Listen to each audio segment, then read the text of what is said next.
This is Igbo Area Hello. Umahi condemns renaming of Abakaliki Street by Anambra government. Governor of Ebonyi State and chairman of Southeast Governors Forum, David Umahi, has condemned the alleged renaming of Abakaliki Street in Awka, the Anambra State capital, by the state government. The government made this feeling known in a statement by his Chief Press Secretary, Emmanuel Uzo, after the renaming of the street to Club Street caused uproar on social media. The governor, while calling on the people to remain calm, said he has contacted his Anambra counterpart, Willie Obiano, with the aim of getting him to correct the action. Ebonyi and Anambra are in the southeast region of the country, together with Imo, Abia, and Enugu states, which are predominantly Igbo-speaking states. Umahi, who noted that Mr. Obiano has every constitutional right to rename any structure, be it road or any other infrastructure, however, pointed out that in doing so, what should come to mind should be the unity and perpetuation of legacy and sustenance of the sacred thing that hold us together as a people. While he condemns it in entirety, Umahi has put everything in place to ensure that Chief Willie Obiano reverses the action of bringing back the Abakaliki Street, a name gazetted long time ago in the spirit of oneness in Igbo land, said Mr. Uzo. There should be no part of Igbo land that should be discriminated upon. The governor has put a call through his brother, Governor Chief Willie Obiano, on how best to resolve the conflict of interest, especially as regards the social media claims that the street was taken away from Abakaliki people of a major street in Awka. Ohaneze Ndibo rejects federal government's plan to establish ranches in 10 states. The Ohaneze Ndibo has rejected a planned establishment of 94 ranches in 10 states of Nigeria as a way of finding peace and putting an end to constant clashes between farmers and herdsmen across the country. Tribune Online reports that the president of the Anambra State chapter of the Apex Sociocultural Igbo Organization, Chief Damian Okeke Ogene, in an interview on behalf of the group in Awka, the state capital, said the establishment of ranches was against the law of the land. The policy and initiative of the Federal Minister of Agriculture and Rural Development, Chief Audu Obe, was aimed at establishing the ventures in all the states of the Federation. The president said incessant clashes between herdsmen and farmers in the country could not be curbed through the establishment of ranches policy. He explained that the policy would in some time in future indicate the transfer of ownership of such lands to cattle headers, rendering some sovereignty within the exclusive control of herdsmen. He noted that rearing of cattle remained a private venture and not a federal or state government enterprise. Such private ventures does not fall within the purview of overriding public interest, as envisaged by the Land Use Act of 2004, Section 28. Therefore, Ohaneze Ndibo, Anambra State Chapter, urges the Southeast states, state assemblies in the region and other concerned institutions to reject in strongest terms the federal government planned establishment of ranches in 10 troubled states for the Fulani herdsmen. The Igbo group said any attempt to implement the policy will amount to encroachment of people's right to existence and would be rejected by Igbo extraction. Masob leader sentenced to prison. Leader of the pro-Biafra group, Movement for the Actualization of the Sovereign State of Biafra, Masob, Chief Wazurike, has been sentenced to 1 month in prison by a high court in Owerri, the Imo State capital. The court order, which was served to the police Thursday, 17 June 2018, was signed by J.C. Okoro Esquire. On Biafra, IPOB resumes referendum bid, prints 40 million ballot papers. The indigenous people of Biafra has announced resumption of plans to hold a referendum towards the peaceful restoration of the defunct Republic of Biafra. IPOB said it has printed 40 million ballot papers to be used in the first phase of the referendum by Biafrans to determine their readiness to opt out of Nigeria. According to Punch newspaper, IPOB spokesman Emma Powerful, in a statement on Tuesday, 12th of June 2018, said the first phase of the 3-stage referendum would take place in 2018, although he did not disclose the date for the planned plebiscite. He said the ballot papers would be distributed to all adults in every clan and village in Biafra land.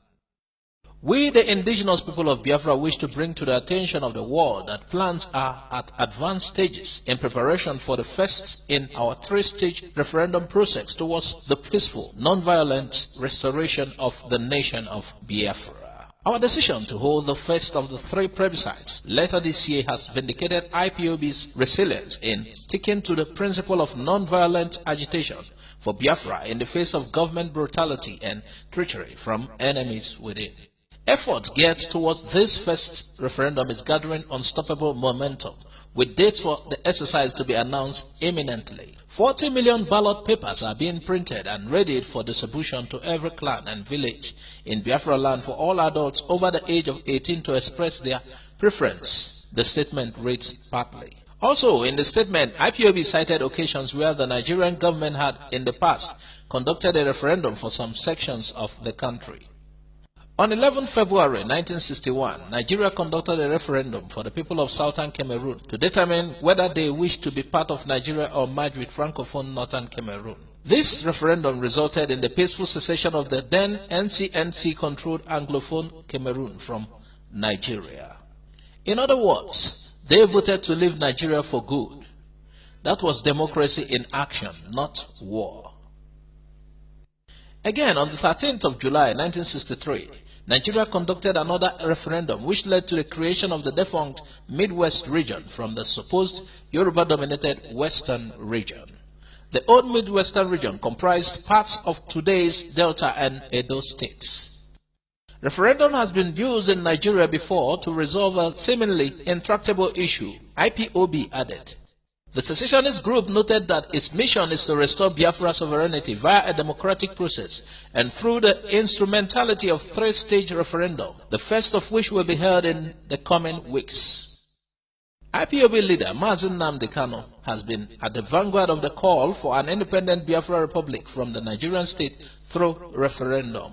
Mr. Kanu, who is facing charges of treasonable felony at the Federal High Court in Abuja, had threatened to boycott elections in Anambra last November if government fails to set a date for referendum. Clashes occurred between IPOB members and soldiers when the military commenced an operation in the southeast states last September, that is September 2017. Since then, Mr. Kanu's whereabouts has remained unknown. While the federal government proscribed IPOB and labeled it a terrorist organization in the wake of the clash, the U.S. government, however, said it does not see IPOB as a terrorist organization, a position described as unfortunate by the Nigerian government. Nollywood producer Bambino Anachina is dead. A Nollywood producer and actor, Chukwudi Bambino Anachina, is dead. This was confirmed by another producer in the Nigerian film industry, Fidelis Duka. Duka took to his Facebook page, paying a tribute to his late colleague. He was among the few people I spent time with on Thursday, 14th of June, at the Zafar Global Awards media unveiling before my car was boggled and my laptop, amongst other valuables, carted away. He was just so engaging and entertaining that afternoon, Zuka wrote. I was with my wife, and when I was told Chukwudi Bambino Anachina died today, she screamed, "No!" I will never forget his role at all the Wakekeep's night of tributes organized for departed colleagues. Chukwudi was a very instrumental participant who ran the events and showed so much passion to give a befitting respect to those departed colleagues. Now Nollywood will mourn you. Sad and painful is it, because you didn't show any sign you will live so soon. The cause of Anachina's death has not been confirmed as at press time. JAMB report reveals states leading in law admissions. Admission into law in Nigerian universities between 2011 and 2015 were led by Imo, Anambra, and Delta states, according to JAMB figures. The three states were the most consistent of all top performers for the 5 years. They also dominated medicine and were amongst leading performers in engineering admissions, the three courses being among the most competitive in Nigerian universities. Any analysis using data from Joint Admission and Matriculation Board shows that medicine and engineering were dominated by mostly southeast, southwest, and south-south states. North-central states of Kwara and Kogi also made a good showing. But for law, there is a new member of the pack. Benue State, which delivered a positive but brief performance in 2011 by coming fourth behind Imo, Anambra, and Delta.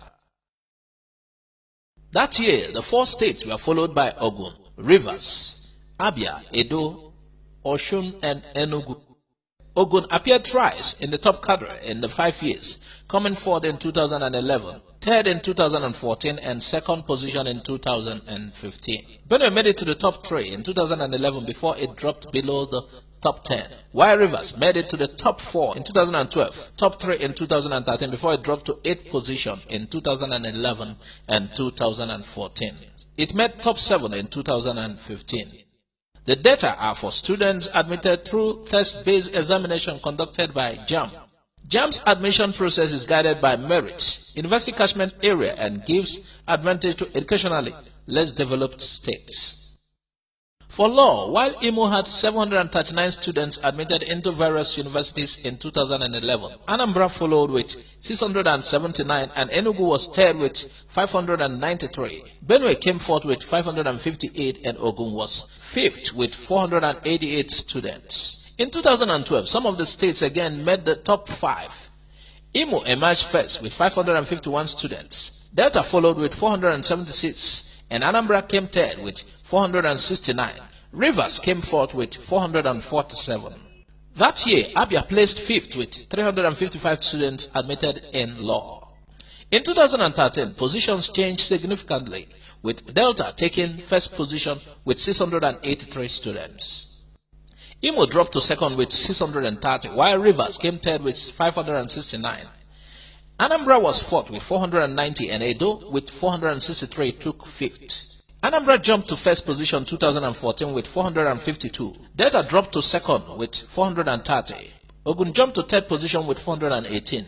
Osun was fourth with 381 and Edo took fifth with 373. In 2015, Delta again took the first position with 456 students.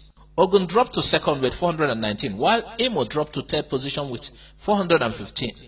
Enugu was fourth with 363 and Osun took fifth. For the first time in 5 years, Anambra slumped to 6th position. Generally, the number of admitted law candidates fell compared to engineering and medicine. Thanks for listening to Igbo Area TV. Please subscribe to our YouTube channel for more updates. You can also visit our Facebook page and like the page. You can join our Facebook group, Igbo Area TV. God bless you and bye for now.